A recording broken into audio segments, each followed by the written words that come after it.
जय जगन्नाथ बंधुगण यही 8टी संकेत मिलिले जानिबे भगवान आपणक साथी रे अछंती।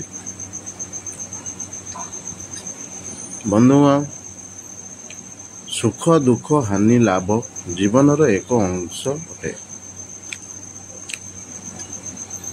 यह आसी थाए और जाई थाए, किंतु किछि लोक जीवनरू एते निराश हुई जाई थांती कि तांको लागी थाए कि भगवान तांको सह नाहांती। किंतु लोक एमिति भी भावंती कि भगवान सतरे अछंती कि नहीं। भगवान अलगा अलगा रूप रे मनुष्य सह रही थांती।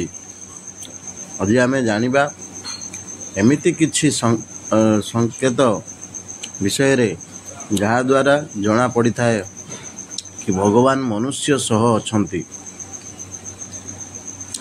नंबर 1,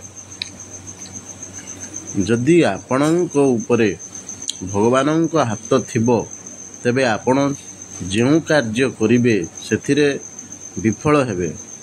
ईश्वर आपणकु भल पाउथिले एमिति हेबो। आपण अधिक मेहनत करिवे, सच्चा रास्ता रे चलिबे, किंतु विफलता पाइबे। आपण विफलता सेतेबेले जाए देखिबे जेबे जाए जीवनर अर्थ न बुझिचंती। नंबर 2, जेबे भगवान आपणक सह थिबे आपण एक अनुभव करिवे आपणक सामना रे एमिति स्थिति आसीबो आपण कोन करिवे कोन नहीं बुझी पारिबेनी। आपण काहाकू निजर समस्या कहिले भी केही बुझी पारिबे नहीं, बुझी पारिबेनी। नंबर 3, भगवानक कृपा हेले आपणकू दुख मिलिबो ओ आपणकू लागिबो आम जीवन रे एहा ठारू खराब काम होई जीवन रे एहा ठारू खराब कम होई पारे। आपण दुखर चरम सीमा अनुभव करिवे। जीवन रे बड़ बड़ दुख आसीबो। भौतिक सुख त्याग करी आध्यात्मिक मार्ग आपणैबा उचित। नंबर 4, भगवानक कृपा हेले मनीषर सबु आशा भांगी जीवो। यह द्वारा आपण नुआ किछि खोजिबारे लागिबो। आपण विफलता हेबार कारण जानि पारिबे। आपण निजको निजे प्रश्न करिवे और सेई प्रश्न आपणको जुड़ीबारे लागिबो। बंधुगण वीडियो को पूरा देखिए। आम चैनल जदि नुआ आसचंती ताले सब्सक्राइब करंतु, लाइक करंतु, कमेंट करंतु, शेयर करंतु। बंधुगण नंबर 5, भगवान आपणक सह साथी रे थिले आपणक चरित्र रे चेंजेस आसीबो। आपण पूर्व अपेक्षा शांत होई जिवे।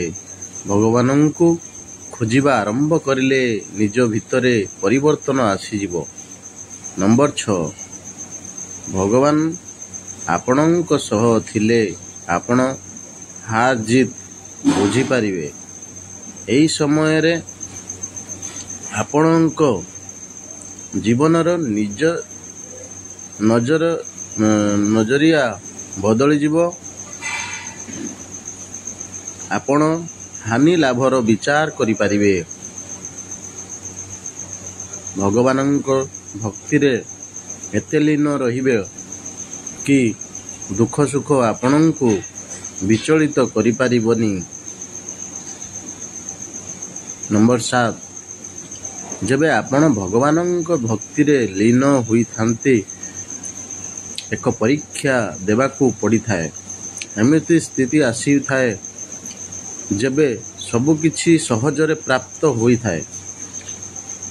ନମ୍ବର 8 ଶେଷରେ ଭଗବାନଙ୍କ ଆପଣଙ୍କ ସହ ଥିଲେ ଐଶ୍ୱର୍ଯ୍ୟ ପ୍ରାପ୍ୟ ହୋଇଥାଏ, କିନ୍ତୁ ଏଥିରୁ ବଞ୍ଚିତ ରହିବାର ଅଛି। ଯେଉଁ ଜିନିଷ ପ୍ରାପ୍ତ କରିବା କଷ୍ଟକର ଥିଲା ତାହା ସହଜ ହୋଇଯିବ। ବନ୍ଧୁଗଣ, ଆପଣମାନଙ୍କୁ